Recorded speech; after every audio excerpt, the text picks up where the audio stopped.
আচ্ছা ধর যে আমি নীলু, ওকে? এখন তুই নীলুকে প্রপোজ করবি, অলরাইট? তুই এক কাজ কর, তুই এখানে হাঁটু গেড়ে একদম বো করে নীলুকে বল, মানে আমাকে বল। হ্যাঁ, আয়। রাইট। এখন তুই মনে কর তোর হাতে একটা ফুল আছে, প্রিটেন্ড কর।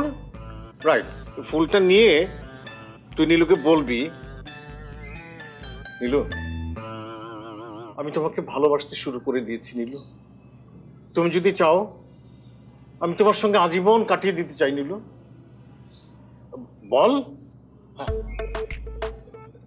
নীলু, আমি তোমাকে ভালোবাসতে শুরু করেছি, বল। নীলু, আমি তোমাকে হ্যাঁ, এই ব্যাপার না, ফুলটা একদম শক্ত। ভালোবাসি। কি ব্যাপার, তোর হাত কাঁপতেছে কেন? বাবা, আরে আরে তোর কি? নীলু, ও মাই গড, তোর তো অনেক টেম্পারেচার শরীরে। ভালোবাসি নীলু। না না না, ঠিক আছে, তোর বলতে হবে না। তোমাকে